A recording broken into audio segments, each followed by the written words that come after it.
Hello, I'm Andrea from the Creative Dream Incubator, and I am going to share with you my journal.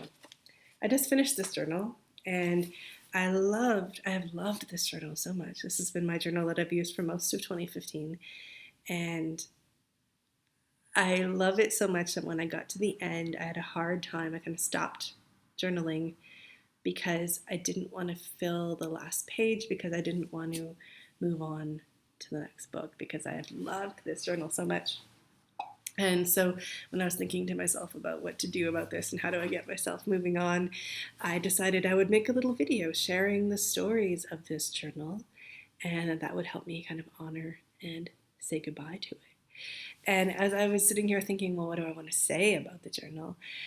What's really remarkable to me is when I look back on my journaling past. I started journaling when I was in my early teens, and at that time, of course, I had no skills for transforming anything that was happening inside of me or for building what I wanted to have or creating what I wanted in my life. So my journals are basically just bitching and moaning about things that I didn't like and maybe kind of some hoping and wishing, but nothing very effective or anything like that. In my late teens, early 20s, I started learning about creative visualization, and so my journals became filled with visualizing and visioning what I wanted, but I still didn't really have the skills to be grounded about manifesting things in my life. Um, so they still remain kind of scattered and um, ungrounded, I would say. What's really interesting when I look back at my journaling life at that time is that I always had a ton of journals on the go. And I would have all these different sizes and all these different types. And I would just kind of use them a little bit randomly, a little bit. I kind of knew which one I wanted at what time. Sometimes I wasn't sure which one to use for what certain things. And I kind of dreamed of having an organized journaling life, but I didn't know how to get there because I wanted all these different things and didn't coalesce very neatly. And I didn't finish journals very often. I would just kind of stop using them. And in hindsight, now knowing what I know now, when I look back at that, I think, well, of course, I stopped using them. I'm filling them up with all this complaining, all this like weird energy going into there, not doing anything about changing things, just complaining about them. Of course, I want to stop looking at it. And I didn't know how to really face myself or be present in my inner world. And so when it got too hard, I would just kind of stop using that journal and move on to the next one, which is also why I had so many different kinds different kinds of journals going at any one time, because I just didn't know how to really be with myself. And when there were hard things to face, I didn't know how to um, really sit with the hard feelings, but then also how to bring in healing first to bring myself what I need, and then transformation to transform the hard things into helpful things, which would help me create more of what I wanted in my life. So I didn't have skills to do any of that, and it's really cool how you can see that in my journals with the benefit of hindsight. So these days, I only have two kinds of journals. I have hardcover moleskins like this, which have sketchbook paper so that I can paint and collage and draw in them. It doesn't wreck the pages. And then I have the soft cover moleskin cahiers, which I do. This paper isn't just good for making art. This is for planning for my creative projects and business planning and that kind of thing. So I have in the Grow Your Depth, Nurture Your Brilliance course in the Creative Dream Circle, I do have videos that explain how I use them both. So essentially this is my inner work and this is my outer work.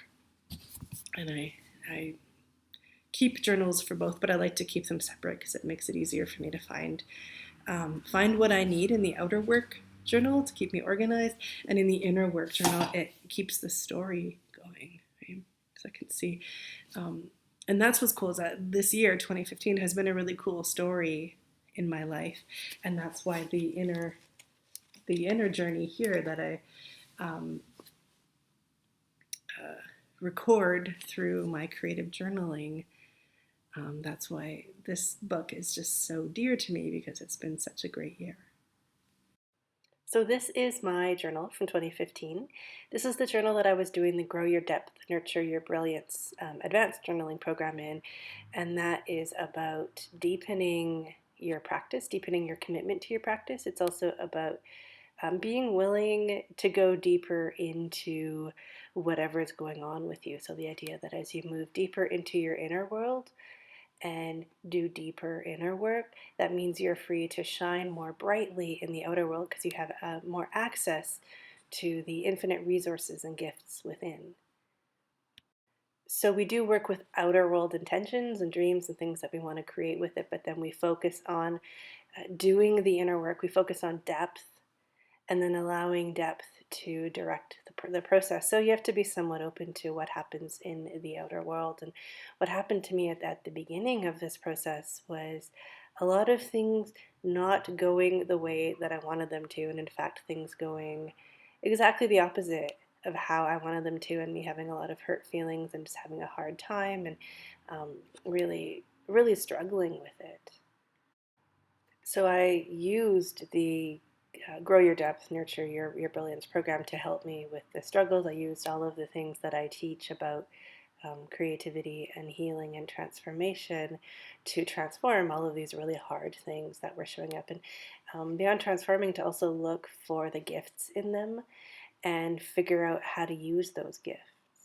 And so I'm so in love with this process. I'm so grateful for this program this year, and for all the people who were doing this with me. And so I share the specific stories of what was happening for me each week in the Grow Your Depth, Nurture Your Brilliance classroom. We have a sharing circle every week, so you can see what I'm doing every week and what's happening in my life and how things are changing. And it's a really cool story. I'm not going to go into specific details here. I just wanted to show the overall story, because as I really did my best to meet the hard things that were happening and to work with them and to take ownership for how I was feeling and do the work, and hold my commitment to going deeper into my inner work than I have ever gone. And that's the point of depth, is just going deeper than you've been. It's not about hitting a certain place or reaching a certain outcome. It's just that willingness to go deeper into yourself, which always brings something amazing and usually miraculous. And so this little flip through gives you a sense of what it looks like, having this daily commitment to the inner work and holding that commitment. This journal represents eight months of that. What it looks like, some days there's not a lot of writing. Some days I'm just sitting with it. Some days there's a lot of writing. Some days I doodle. It's always different. But it's about showing up and then staying in the process over time. That really can change everything, which is what I love so much about this work, that the power is right there in you to change everything.